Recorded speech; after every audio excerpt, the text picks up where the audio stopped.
साथ यहाँ मेरे भाई और यहाँ के ऑनरेबल एमएलए साहब जो हैं हमारे पास, परदेसी साहब, ये कई बार मेरे पास आए, इस चीज़ को डिस्कस किया। जहाँ तक आप बोल रहे हैं जीपी पद के लिए कोई ऑर्डर किया गया, इस सरकार में तो कोई अभी तक उस तरह का ऑर्डर नहीं इशू हुआ है। लेकिन यहाँ आके इन्होंने प्रॉब्लम्स बताई, बात की है। एकोमोडेशन बहुत कम है। पेशेंट भी मुझे मिले जिन्होंने कहा है कि बेड नहीं मिल रहा है, क्योंकि जब इनके पास स्पेस नहीं है यहाँ तो बेड को कैसे लगाएंगे। उन चीज़ों को देखने की ज़रूरत है। यहाँ पास में एक बिल्डिंग भी पड़ी हुई है जो नियरेस्ट है, लिफ्ट नहीं है, रैंप नहीं है। आपके पास सेंसिटिव पेशेंट यहाँ आते हैं जिनको व्हील चेयर में टेस्ट करने के लिए ले जाता है। और मेरे ख्याल से मैं समझती हूँ कि सबसे बड़ा डॉक्टर्स का बिहेवियर, अगर डॉक्टर्स का बिहेवियर अच्छा हो, लोगों को सेटिस्फाई करे, लोगों को मुतमईन करें। अगर लोग कितना भी बीमार हो पेशेंट, जब वो डॉक्टर के पास आए, ये ना हो कि डॉक्टर उठा के उसका टेस्ट ही कहीं फेंक दे कि जाओ आप, मुझे क्यों आए हो दिखाने के लिए। ये सब चीज़ें नहीं होनी चाहिए। इन चीज़ों को हमें रोकना चाहिए।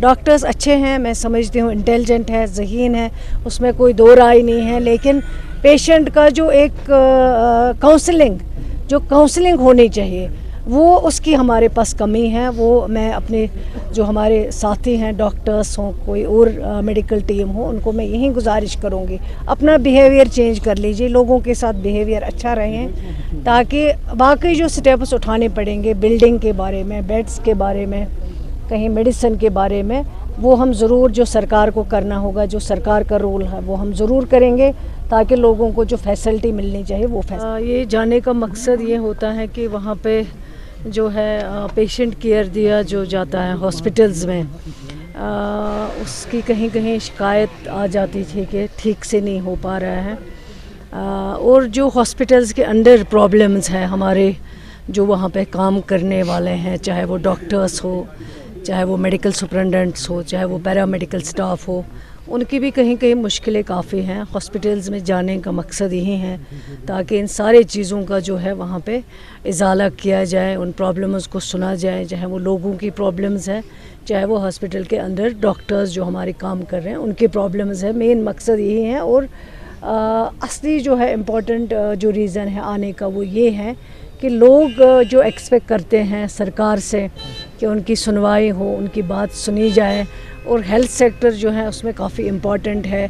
और हम समझते हैं कि लोगों का जो पेशेंट केयर की बात जहाँ पे हो, वहाँ पे कोई कंप्रोमाइज़ नहीं होना चाहिए। जहाँ दिक्कत है वहाँ बताएंगे, उसमें सरकार देखेगी, लेकिन जो पेशेंट केयर है उसमें कहीं कंप्रोमाइज़ नहीं किया जा सकता, बर्दाश्त नहीं किया जाएगा। वो और सारे नहीं कहूँगी तो वो ज़्यादती है, वो नाइंसाफ़ी है पेशेंट्स के साथ। तो इसलिए मेन रीज़न ये भी है कि इन चीज़ों को भी चेक रखना चाहिए, ताकि जो गवर्नमेंट ने लोगों के लिए फैसिलिटीज़ रखी हैं हॉस्पिटलों के अंदर, चाहे वो मेडिसिन की बात हो, डॉक्टर्स की बात हो, पैरामेडिकल स्टाफ की बात हो, उन फैसिलिटीज़ का जो है लोग फ़ायदा उठा सके, लोगों को उसका फ़ायदा दिया जाए। नहीं, हठधर्मी तो किसी की नहीं चलेगी, चाहे वो कितने से कितना बड़ा होगा, कितना अप्रोच वाला होगा। पेशेंट केयर में कोई भी हठधर्मी चलने नहीं देंगे, कंप्रोमाइज़ नहीं किया जाएगा।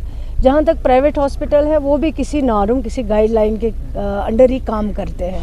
वो कोई अपनी मनमानी हर चीज़ में नहीं कर सकते हैं, उसको सरकार जो है इजाज़त नहीं दी जाएगी। जहाँ तक कल के इंसिडेंट के बारे में आप बात कर रहे हैं, मेरे पास उसी टाइम वो वीडियो आया है, मैंने देखा है, मुझे बड़ा ताज्जुब हुआ है।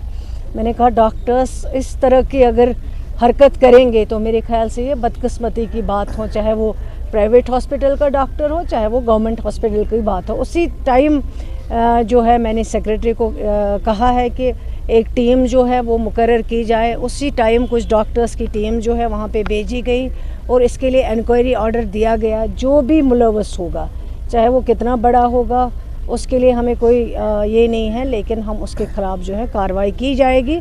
और उसके कार्रवाई के ख़िलाफ़ एज़ पर रोल जो भी उसको सज़ा मिलनी होगी वो सज़ा भी उसको दी।